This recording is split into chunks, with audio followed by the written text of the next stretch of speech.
Cek cek cek cek cek, halo sobat nih, Megas lagi dah Shelang, langsung aja gaskan. Mereview sedikit dari part sebelumnya, saat ini Shelang dia pun kembali ke rumahnya dan dia kembali bertemu dengan istrinya dan kembali bercocok tanam. Telah lama tidak berjumpa, selain mengamankan wanitanya, Shelang dia juga berhasil mengamankan seorang Grandmaster yang akan melatih pasukan Nirvana Jilid 2 miliknya.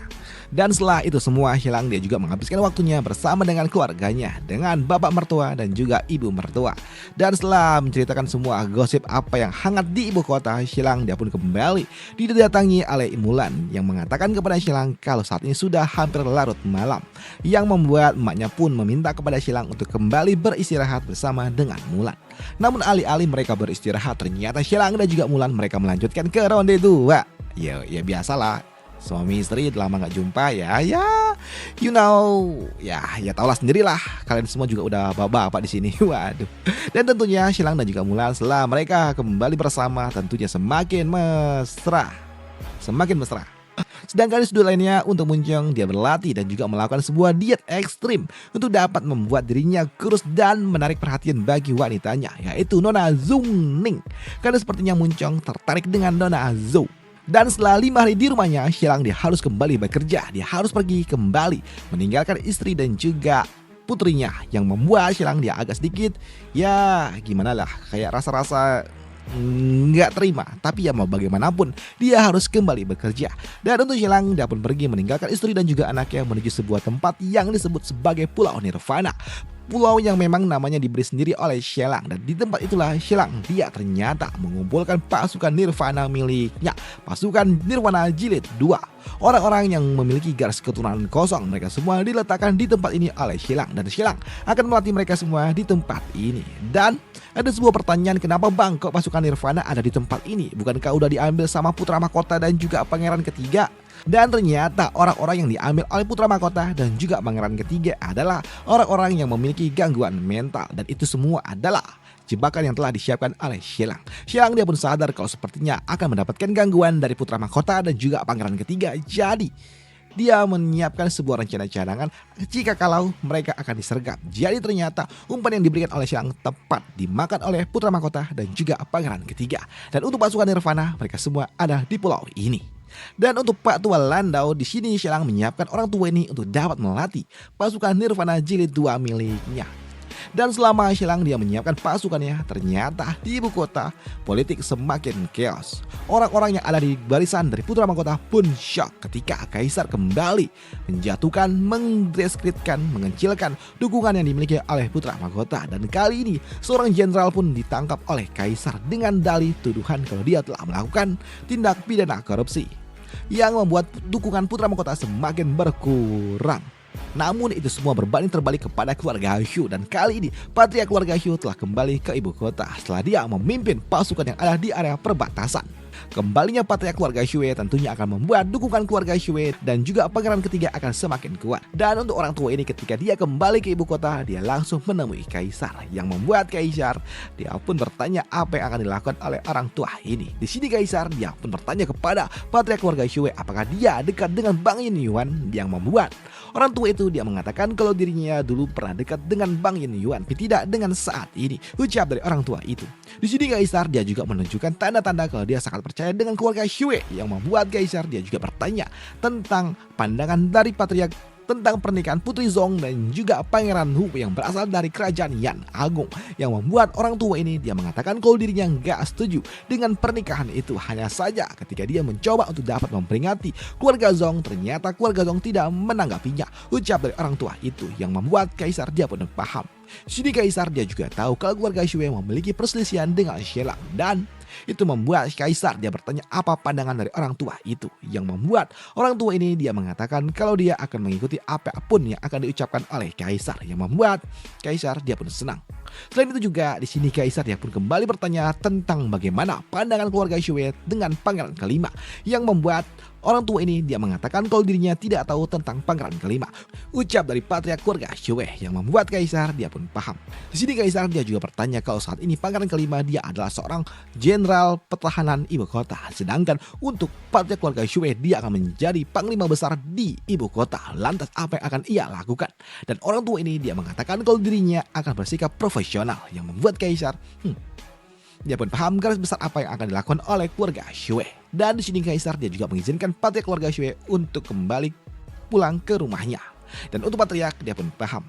Di sini patriark keluarga Shue dia juga menyiapkan sebuah hadiah kepada Kaisar setelah dia kembali ke ibu kota, yang membuat Kaisar dia pun menerima hadiah yang akan diberikan oleh patriark keluarga Shue, dan itu adalah sesuatu yang membuat Patua Kasim ini dia agak sedikit janggal, mengingat Kaisar sebenarnya tidak pernah sekalipun menerima hadiah yang diberikan oleh rakyatnya, tapi berbeda dengan patriark keluarga Shue, yang artinya Kaisar dia sangat percaya dengan keluarga Shue. Sedangkan di sudut lainnya, beberapa jam kemudian patriark keluarga Shue dia pun kembali pulang, dan ketika dia kembali pulang dia langsung disambut oleh putra dan juga putrinya berserta dengan pangeran ketiga.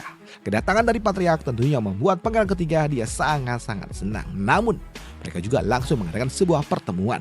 Di sini patriark dia pun mengatakan kalau saat ini pangeran ketiga dia telah kalah beberapa langkah, yang tentunya membuat mereka pun bingung apa maksud dari patriark ini, mengingat mereka harusnya jauh lebih kuat, mengingat Kaisar saat ini semakin mendukung pangeran ketiga. Tapi patriark dia mengatakan kalau situasi yang dimiliki oleh pangeran ketiga sebenarnya itu berbeda. Di sini patriark dia pun bertanya kepada bocah-bocah ini apakah mereka mengerti apa yang coba dilakukan oleh Kaisar kalau saat ini Kaisar mencoba untuk dapat mengadu putra mahkota dan juga pangeran ketiga, dan dia saat ini mendukung pangeran kelima. Ucap dari patriark yang tentunya membuat mereka pun bingung. Di sini mereka pun berpikir kalau pangeran kelima bukanlah sebuah ancaman, mengingat tidak ada lagi Shelang bersama dengan pangeran kelima, dan harusnya pangeran kelima bukanlah menjadi ancaman bagi mereka. Tapi patriark dia pun marah dengan orang-orang ini yang tidak paham akan sebuah pemahaman politik yang sangat-sangat dalam. Di sini patriark dia mengatakan kalau pangeran ketiga dan juga bocah-bocah ini mereka semua pemahamannya terlalu dangkal. Di sini patriark dia mengatakan kalau saat ini Kaisar dia membutuhkan seseorang untuk dapat membangun dan juga menyelesaikan masalah yang dimiliki oleh kerajaan Yue, dan pangeran kelima telah menunjukkan kapasitasnya. Selain itu juga, patriark mengatakan kalau mereka keluarga Zong yang merupakan pendukung yang dimiliki oleh pangeran ketiga saat ini telah buru-buru terlalu dekat dengan kekaisaran Yan Agung hingga membuat Kaisar sangat-sangat tidak menyukainya. Padahal mereka membutuhkan kekaisaran Yang Agung hanya untuk memastikan kalau mereka tidak menentang pangeran ketiga menjadi seorang kaisar. Tapi ternyata itu malah membuat Kaisar Yue dia tidak menyukai dan juga menarik dukungan dari pangeran ketiga. Dan hal itu pun juga dipahami oleh pangeran ketiga. Selain itu juga, di sini patriark dia kembali mengatakan kalau saat ini putra mahkota akan segera memimpin pertempuran melawan kerajaan Nan, dan putra mahkota harus memenangkannya. Dan putra mahkota jika dia memenangkan perang itu, maka namanya akan semakin tinggi dan kesempatan mereka untuk dapat menggeser putra mahkota semakin sulit. Tapi jika putra mahkota dia kalah di dalam peperangan itu, maka Yue yang akan ada dalam masalah. Jadi di sini patriark dia meminta kepada pangeran ketiga dan juga para pendukungnya untuk tidak mencari masalah dengan putra mahkota dan fokus aja untuk dapat membangun kekuatannya. Ucap dari orang tua ini. Selain itu juga, di sini patriark dia juga mengatakan kepada mereka untuk berhati-hati dan selalu waspada dan awasi pergerakan dari Shelang. Dan Shelang mungkin aja dia bisa kembali kapanpun itu. Ucap dari patriark yang membuat mereka pun bertanya apakah mereka harus menggunakan koneksi mereka dengan Gunung Futu untuk dapat menyingkirkan Shelang, dan orang tua ini dia pun setuju untuk segera menyingkirkan Shelang, karena Shelang adalah ancaman terbesar dari mereka semua. Dan keesokan harinya Kaisar tanpa pikir panjang dia langsung mengeluarkan sebuah dekret untuk dapat mengangkat patriark keluarga Shue sebagai jenderal besar yang ada di ibu kota, yang tentunya itu membuat mereka para pejabat yang ada di barisan dari putra mahkota mereka semua sangat-sangat waspada, karena mereka berpikir kalau sepertinya Kaisar benar-benar mendukung pangeran ketiga. Sedangkan untuk Kaisar 5 hari kemudian dia memimpin pasukan untuk dapat persiapan perang melawan kerajaan Nan. Dan di sini Kaisar di hadapan 80.000 pasukan dia pun senang dengan ini semua, dan dia juga sangat bangga dengan apa yang telah dilakukan oleh Shelang yang telah mengumpulkan 5 juta koin emas hingga membuat dirinya dapat mengumpulkan 80.000 pasukan ini. Dan jika bukan bantuan dari Shelang dia gak akan mungkin dapat mengumpulkan mereka semua, pikir dari Kaisar Yue. Di sini Kaisar Yue dia juga memimpin pasukan ini untuk mempersiapkan mereka melepas mereka di dalam pertempuran yang akan segera datang. Dan di sini Kaisar dia juga membakar semangat kepada mereka semua. Dan untuk para pasukan-pasukan ini ternyata mereka bukan cuma 80.000 doang, tapi mereka juga akan bergabung dengan pasukan yang ada di wilayah barat dengan total pasukan yang akan digerakkan oleh Kaisar Yue sebanyak 130.000. Dan Kaisar dia pun yakin kalau dia akan memenangkan perang ini, perang yang udah sangat-sangat lama dan juga berlarut-larut. Dan jika mereka memenangkan ini semua, tentunya itu akan membuat Yue semakin kokoh. Tapi jika kalah, maka Yue benar-benar akan hancur. Jadi mereka harus memenangkan peperangan ini, pikir dari Kaisar. Sedangkan di sudut lainnya, di Pulau Nirvana, ternyata untuk Shelang dia menikmati masa-masa santainya melihat pasukan Nirvana miliknya. Di sini Shelang ketika dia melihat orang-orang dengan garis keturunan kosong ini, dia pun senang. Dia pun senang dan juga tersenyum ketika dia membayangkan apa yang dilakukan oleh putra mahkota dan juga pangeran ketiga yang ingin mengambil pasukan Nirvana miliknya, tapi mereka semua gagal total.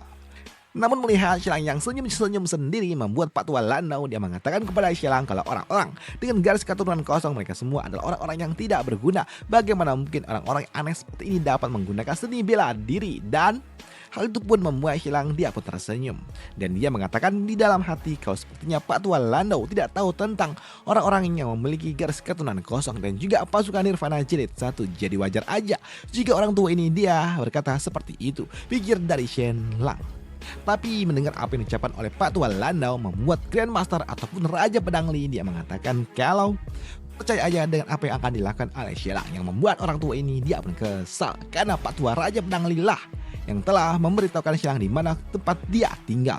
Namun di sini orang tua ini dia pun kembali mengatakan kepada Shelang untuk bersikap dan juga berpikir realistis. Bagaimana mungkin orang-orang dengan garis keturunan kosong ini dapat berguna, ucap dari orang tua ini. Dan untuk Shelang, yang membuat Shelang dia meminta kepada Pak Tua Landau udah untuk jangan khawatir dan dia akan melihatnya nanti 3 hari lagi, maka mereka akan benar-benar luar biasa, ucap dari Shelang. Dan di sini Shelang dia pun meminta kepada orang-orang dengan garis keturunan kosong ini untuk segera kembali ke barak mereka, karena Shelang akan segera memulai operasi transformasinya menjadikan orang-orang dengan garis keturunan kosong menjadi pasukan Nirvana Jilid 2. Dan dengan bantuan dari mereka, orang-orang generasi pertama, Shelang dia akan menjadikan orang-orang ini sebagai pasukan terkuat nomor 2 miliknya. Dan Shelang dia pun yakin dengan ini semua maka mereka semua akan berubah menjadi orang-orang kuat yang akan bekerja untuk dirinya. Walaupun memang proses transformasi ini tidak baik-baik saja, mereka juga harus merasakan sakit yang cukup luar biasa, tapi itu semua juga sepadan dengan apa yang akan mereka terima nantinya. Namun melihat transformasi gila yang dilakukan oleh Shelang membuat orang tua ini dia agak sedikit ketakutan, tapi dia juga menyadari kalau orang-orang ini mereka semua sepertinya menikmati itu semua. Namun di tengah-tengah itu semua, Shelang dia juga mengatakan kepada Pak Tua Landau untuk bersiap-siap karena memang sudah waktunya bagi orang tua itu juga melakukan transformasi, ucap dari Shelang yang membuat orang tua ini dia pun panik. Apa? Jadi sekarang giliranku? Ya, sekarang waktunya untuk melakukan tindakan, ucap dari Shelang yang membuat orang tua ini dia pun panik karena dia nggak mau, dia takut jika dia nanti malah meningsoy di tangan dari Shelang. Tapi dengan sedikit paksaan yang dilakukan oleh Shelang dan juga orang-orangnya, Shelang dia melakukan operasi besar kepada orang tua ini. Dan benar aja, setelah sedikit dikasih ramuan ajaib, orang tua itu dia pun teler dan Shelang pun melakukan tugasnya memperbaiki otot tendon yang dimiliki oleh orang tua itu. Walaupun memang di zaman ini teknologi sangat sulit, tapi Shelang dengan kemampuan miliknya dan dia juga dulu adalah seorang dokter bedah, jadi tentunya mudah saja bagi dirinya untuk dapat melakukannya. Walaupun memang Shelang dia membutuhkan waktu selama 5 jam melakukan operasi perbaikan otot tendon. Dan benar aja 5 jam kemudian orang tua ini pada akhirnya dia pun bangun dari tidurnya yang membuatnya pun bertanya bagaimana tentang kondisinya. Dan itu membuat Shelang dia mengatakan kalau semuanya berjalan dengan lancar, yang membuat orang tua ini dapat sedikit bernafas lega. Dan 3 hari kemudian orang tua ini dia pun shock ketika dia melihat kalau ternyata orang-orang dengan garis keturunan kosong kini mereka semua telah bertransformasi menjadi orang kuat dan luar biasa. Padahal sebelumnya mereka semua hanyalah orang-orang yang tidak berguna, tapi kini mereka adalah orang-orang yang sangat-sangat kuat. Mereka bisa mengangkat beban ratusan kilo dan juga berlari dengan sangat-sangat cepat, yang membuat orang tua ini dia pun bingung bagaimana Shelang bisa merubah orang-orang biasa menjadi superhero seperti ini, ucap dari orang tua itu. Namun untuk Shelang dia mengatakan kepada orang tua ini untuk santai aja dan jangan terlalu khawatir dan jangan terlalu berpikir jauh. Shelang dia meminta kepada Pak Tua Landau untuk beristirahat sejenak dan dia akan melatih orang-orang ini dulu setidaknya pelatihan dasar sebelum nantinya Pak Tua Landau lah yang akan mengajari mereka semua, ucap dari Shelang. Dan Shelang akan melatih orang-orang ini selama 2 hari untuk melakukan sebuah misi survival karena memang mereka akan menjalankan misi berat nantinya di masa depan. Dan misi survival yang akan dilakukan oleh Shelang selama 2 hari 2 malam 48 jam mereka akan dilepaskan di tengah hutan dan harus kembali dalam waktu 48 jam dalam kondisi hidup. Dan jika mereka tidak kembali maka artinya mereka gagal di dalam ujian menjadi pasukan Nirvana Jilid 2 dan Shelang. Dia pun yakin kalau 95% pasukannya akan segera kembali. Tapi nyatanya setelah 48 jam nggak ada yang kembali, yang membuat Shelang dia pun panik. Kemana para pasukan Nirvana miliknya? Kenapa tidak ada yang balik? Pikir dari Shelang. Walaupun memang masih ada 2 jam lagi sebelum waktu habis. Tapi setelah 1 jam kemudian ternyata nggak ada yang balik juga, yang membuat Shelang dia pun mulai keringat dingin. Di mana pasukan Nirvana miliknya kok gak ada yang kembali? Pikir dari Shelang. Yang membuat Shelang dia pun berpikir apakah jangan-jangan terjadi sebuah bencana? Pikir dari Shelang. Dan kemana ke orang-orang itu akan dibahas di part lanjutannya aja minggu depan, karena memang ya udah cuma segini doang, sampai sini doang. Nah itu aja untuk part kali ini, dan sampai jumpa di part lanjutannya untuk Shelang. Bye, thank you. Dan gue nggak tahu ini untuk hari apa ya, mungkin ini untuk hari Selasa kali ya, soalnya gue take voice ini di hari Senin jam 8 malam. Kalau gue sekarang jam 8.17, tapi kan gue belum edit, jadi ya untuk besok aja lah, di hari Selasa. Kalau besok June update atau low profile update, gue bikin sekali 2. Oke, kalau misalnya update, kalau enggak ya gimana. Udah itu aja untuk part kali ini, dan sampai jumpa di part lanjutannya. Bye, thank you.